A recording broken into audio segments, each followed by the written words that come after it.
تلنگانہ میں منمانی فیصلے کرنے والی حکومت کا خاتمہ، عوامی حکومت کا قیام۔ کانگریس کے 2 حکومتوں پر عمل کا آغاز، مزید 2 ضمانتوں پر جلد عمل۔ BRS نے حکومت کے اچھے کاموں کو قبول نہیں کیا، اسمبلی میں چیف منسٹر کا خطاب۔ چیف منسٹر ریونت ریڈی نے کہا کہ تلنگانہ میں ظلم و ستم اور منمانی فیصلے کرنے والی حکومت کا خاتمہ ہو گیا ہے، عوامی حکومت قائم ہوئی ہے۔ 2 ماہ میں 2 ضمانتوں پر عمل کیا گیا ہے، بہت جلد مزید 2 ضمانتوں پر عمل کیا جائے گا۔ خواتین کو بس میں مفت سفر کی سہولت اور آروگیہ شری اسکیم کی طبی امداد کو 10 لاکھ روپے تک اضافہ کے آج 2 ماہ مکمل ہوئے ہیں۔ آج اسمبلی میں گورنر کے خطبہ اظہار تشکر پر مباحث ہوئے، جس کے بعد اسپیکر نے گورنر خطبے پر تحریک تشکر کی منظوری کا اعلان کیا اور اسمبلی اجلاس کو ہفتہ دوپہر 12 بجے تک ملتوی کر دیا۔ چیف منسٹر نے مباحث میں حصہ لیتے ہوئے کہا کہ قائد اپوزیشن گورنر کے خطبے میں حاضر نہیں ہوئے، کم از کم اظہار تشکر مباحث میں شرکت کی توقع تھی، مگر وہ آج بھی حاضر نہیں ہوئے۔ قائد اپوزیشن کی نشست خالی ہے، جو دیکھنے میں اچھا نہیں لگ رہا ہے۔ عوام نے BRS کو اقتدار سے بے دخل کر کے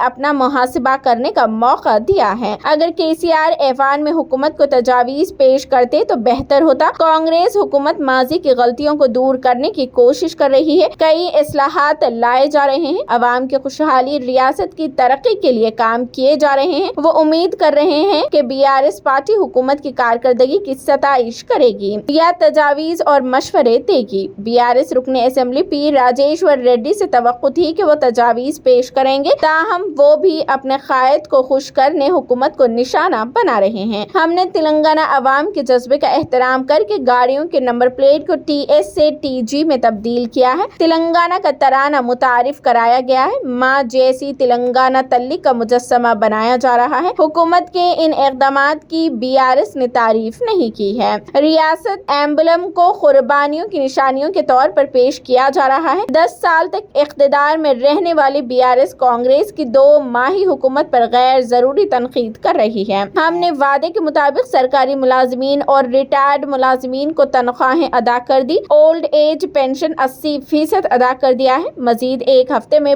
ماباقی پینشن جاری کر دیا جائے گا۔ رائتو بندھو اسکیم پر عمل میں ناکامی کا الزام عائد کیا جا رہا ہے، جبکہ BRS حکومت میں 5 تا 9 ماہ تک جاری کیا گیا۔ RTC بسوں میں خواتین کو مفت سفر کی سہولت پر BRS واویلا مچا رہی ہے، تاحال 15 کروڑ سے زائد خواتین بسوں میں مفت سفر کر چکی ہے، ان پر حکومت نے 500 کروڑ روپے خرچ کیے ہیں۔ BRS ایک طرف آٹو ڈرائیورز کے مسائل کو پیش کر رہی ہے، آٹو ڈرائیورز پریشان ہیں تو آٹو کو کیسے آگ لگا سکتے ہیں۔ ہریش راؤ کو خودکشی کرنے 100 روپے کا پیٹرول مل سکتا ہے، مگر خود کو آگ لگانے 1 روپے کی کاڑی کی ڈبی نہ ملنے کا دعویٰ کیا۔ کانگریس حکومت 2 لاکھ ملازمتوں کی فراہمی میں سنجیدہ کوشش کر رہی ہے۔ 6,900 اسٹاف نرسز کا تقرر کیا گیا ہے۔ گروپ 1 کا بہت جلد اعلامیہ جاری کیا جائے گا۔ امیدواروں کی حد عمل کو 46 سال تک استثناء دیا جائے گا۔ بہت جلد پولیس محکمے میں 15,000 جائیدادوں پر تقررات کیے جا سکیں گے۔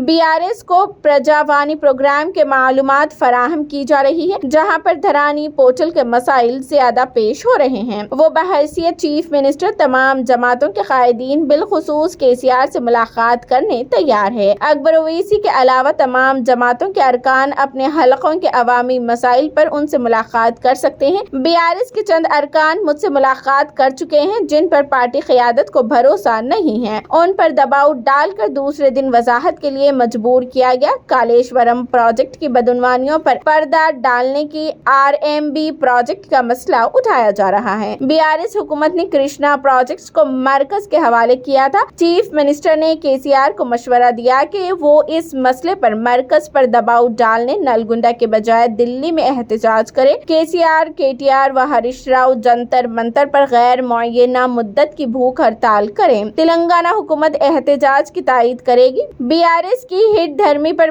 شیطان بھی ڈر رہا ہے۔ وہ چیف منسٹر کا حلف لیتے ہی پرگتی بھون کے رکاوٹوں کو منہدم کر چکے ہیں اور سیکریٹریٹ کے دروازے کھول دیے گئے ہیں۔ وہ بحیثیت MP اور پارٹی صدر ایک وزیر سے ملاقات کرنے جا رہے تھے، تاہم پولیس نے انہیں روک کر دہشت گردوں جیسا سلوک کیا ہے اور مجھے زبردستی میرے گھر چھوڑ دیا گیا۔